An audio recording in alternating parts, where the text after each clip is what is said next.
السلام علیکم 10th class کے حال ہے بچوں آج ہم اسلامی افطاری میں باب سوم تعلیمات اسلام میں توحید کے بارے میں پڑھ رہے ہیں۔ کل ہم نے حصہ الف پڑھا تھا توحید، آج ہم حصہ ب پڑھیں گے توحید پر اسلام کا زور۔ توحید اسلام کا بنیادی عقیدہ اور اسی پر دنیا اور آخرت کی کامیابی کا انحصار ہے۔ نبوت کے اعلان کے کچھ عرصے بعد حضرت محمد صلی اللہ علیہ وسلم نے مکہ معظمہ میں صفا کی پہاڑی پر چڑھ کر اپنی قوم قریش کو پہلا خطبہ دیا، جس میں آپ صلی اللہ علیہ وسلم نے فرمایا، ترجمہ: اے لوگوں، کہو کہ اللہ کے سوا کوئی عبادت کے لائق نہیں، کامیابی اور فلاح پاؤ گے۔ عقیدہ توحید پر زور دیتے ہوئے حضور صلی اللہ علیہ وسلم نے ایک موقع پر فرمایا تھا، توحید تمام نیکیوں کی جڑ ہے۔ عقیدہ توحید ایسا عقیدہ ہے جس کی صداقت اور سچائی پر خود اللہ نے، فرشتوں اور عالموں نے گواہی دی ہے، ارشاد ربانی ہے۔ ترجمہ: اللہ نے اس بات کی گواہی دی کہ اس کے سوا کوئی عبادت کے لائق نہیں، اور یہی فرشتے گواہی اور انصاف پر قائم رہنے والے عالم بھی دیتے ہیں۔ دنیا میں جتنے پیغمبر آئے ہیں، ان سب کو خدائے واحد کی عبادت کی وحی کی گئی، ارشاد باری تعالیٰ ہے۔ ترجمہ: اور ہم نے آپ صلی اللہ علیہ وسلم سے پہلے کوئی ایسا پیغمبر نہیں بھیجا جس کی طرف یہ وحی نہ کی ہو کہ میرے سوا کوئی عبادت کے لائق نہیں، بس میری ہی عبادت کیا کرو۔ اللہ کی ذات و صفات اور عبادت میں کسی کو شریک ٹھہرانا شرک کہلاتا ہے۔ یہ کفر اور خدا کے انکار کی ایک شکل ہے۔ شرک ایک ناقابل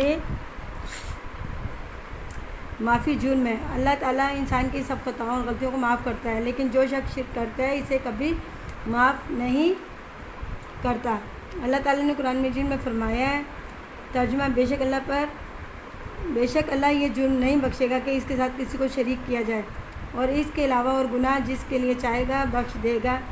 شرک سے گندے خیالات اور ناپاک ارادے پیدا ہوتے ہیں، اس لیے قرآن مجید میں رب العزت نے مشرکوں کو نجس اور ناپاک قرار دیا ہے۔ بے شک مشرک ناپاک ہیں، جو لوگ دوسروں کو اللہ تعالیٰ کے ساتھ شریک ٹھہراتے ہیں وہ ظالم ہیں۔ اللہ کا فرمان ہے، بے شک شرک بہت بڑا ظلم ہے۔ اس آیت میں شرک کو ظلم عظیم کہا گیا ہے۔ ظلم عظیم کا مطلب ہے بہت بڑا ظلم۔ ظلم کسی چیز کے ناجائز استعمال کا دوسرا نام ہے۔ مشرک ہمیشہ اپنے تمام اعضاء سے ان کی طبیعت اور فطرت کے خلاف کام لیتا ہے، انہیں اللہ کے سوا دوسروں کے آگے جھکاتا ہے اور ان سے خدا کی مرضی کے مطابق کام نہیں لیتا۔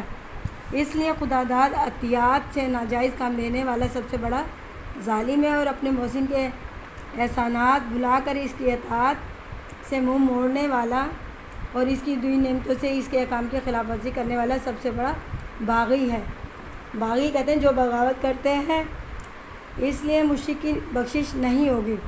خدا کی ذات ہر لحاظ سے بے مثال ہے، اس کی مملکت کی کوئی حد نہیں، اس کی دولت بے حساب ہے اور اس کی قدرت کا اندازہ نہیں لگایا جا سکتا۔ جاہل، ظالم اور باغی لوگ شرک کر کے خدا کو نقصان نہیں پہنچا سکتے، اپنے شرک کا نقصان سراسر مشرک کو ہی پہنچتا ہے۔